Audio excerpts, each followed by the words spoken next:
शरीर की, मन की और चक्राच का असंतुलन अधिकतर लोअर सिस्टम से, एब्डोमिनल सिस्टम से, अथवा तो लोअर चक्राच, मूलाधार, मणिपुर, स्वादिष्ठान, इनमें तारतम्यता न होने से ही यह सारी गड़बड़ी होती हैं। इसी क्रम में योग चिकित्सा अथवा तो थेरापेटिक योग एक ऐसी पद्धति है मॉडर्न मेडिकल साइंस के पैरेलल ही अपना कार्य करती है।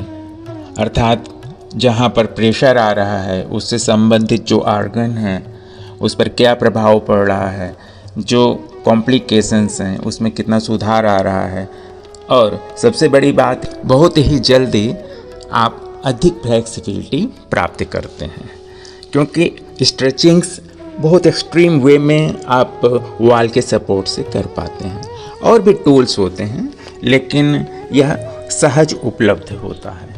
लेटरल बेंडिंग जो कि पार्श्व कोण आसन है, त्रिकोण आसन है, वह भी बहुत महत्वपूर्ण है।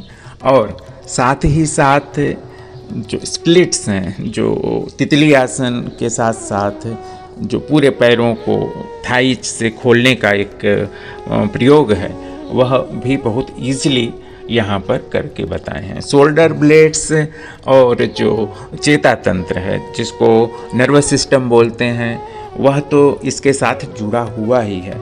और मूलाधार से एनर्जी का पूरा एक फ्लो महसूस होता है, स्वाधिष्ठान अधिक सक्रिय होता है, मणिपुर संतुलन होता है। यह पूरे अच्छे से इसमें रिसर्च में पाया गया है। तो यह टेक्निक्स ऐसी ही लाभदायी हैं कि किसी भी रोग को, जैसे मधुमेह वगैरह है, जो नसों का जो कड़कपन होता है जिसके कारण हार्ट की प्रॉब्लम्स होती हैं, और फिर ये जो मत्स्य आसन के जो इसमें प्रयोग हैं वाल के साथ, बहुत ही अमेजिंग है। इसमें एल्बोज पूरी टिका के और जितना अधिक प्रेशर के साथ हम अपने बॉडी को टर्न कर सकते हैं, उसमें जो है इस प्रकार से करने की एक विधा है। और इसके रिजल्ट्स तो जो है वह अमेजिंग हैं ही, जिसकी हमने चर्चा की।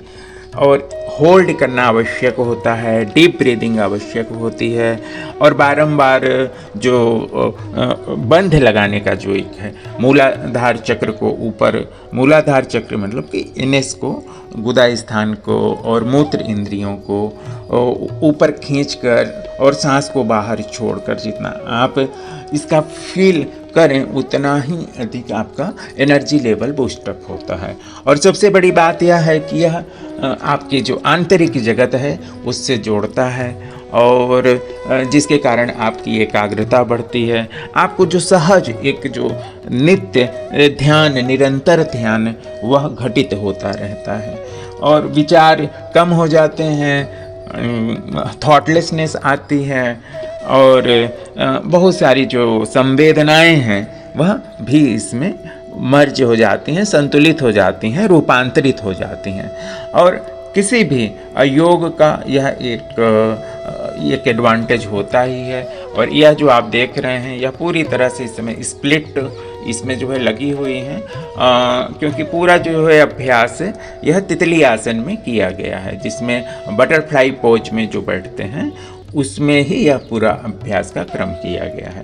तो इस क्रम में पार्श्व कोणासन मतलब लेटरल बेंडिंग, और जो थ्रोट्स की है, गर्दन की है, वो बहुत एक्सट्रीम वे में जो इसमें बैक बेंडिंग है, और साथ में जो मत्स्य आसन का प्रयोग है जिसको ट्विस्टिंग कह सकते हैं, इतने सारे प्रयोग इसमें आ रहे हैं।